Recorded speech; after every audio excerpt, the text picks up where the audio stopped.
আজকে জানতে চলেছেন সিরিয়ার বাশার আল আসাদ সরকার পতনের মূল কারণ। রহস্য খোলাসায় আপনাকে স্বাগতম। সিরিয়ার বাশার আল আসাদ সরকার পতনের মূল কারণগুলো একাধিক উপাদানে গঠিত। দীর্ঘ সময় ধরে চলা গৃহযুদ্ধ, আন্তর্জাতিক নিষেধাজ্ঞা এবং দেশের অভ্যন্তরীণ বিদ্রোহী গোষ্ঠীগুলোর সংগঠিত প্রতিরোধে এই পতনের প্রধান কারণ হিসেবে বিবেচিত হয়। 2011 সালে আরব বসন্তের প্রভাব সিরিয়ায় ছড়িয়ে পড়ে। সরকার বিরোধী বিক্ষোভগুলোকে কঠোরভাবে দমন করার ফলে একটি পূর্ণাঙ্গ গৃহযুদ্ধের সূচনা হয়।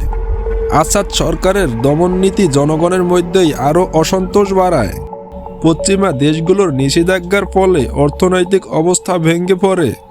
এছাড়া সিরিয়া, রাশিয়া ও ইরানের সমর্থন পেলেও পশ্চিমা দেশগুলোর চাপে আন্তর্জাতিক রাজনীতিতে একঘর হয়ে পড়ে। হায়াত তাহরির আল শামস এবং অন্যান্য বিদ্রোহী গোষ্ঠীগুলো সিরিয়ার বিভিন্ন অঞ্চলে, বিশেষত দামেস্কের নিয়ন্ত্রণ নিতে সক্ষম হয়। বিদ্রোহীদের সামরিক সফলতা আসাদ সরকার পতনের মূল চালিকা শক্তি হয়ে দাঁড়ায়।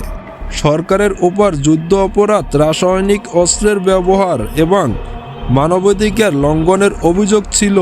এসবের কারণে আন্তর্জাতিক সমালোচনা এবং অভ্যন্তরীণ বিদ্রোহ আরও তীব্র হয়।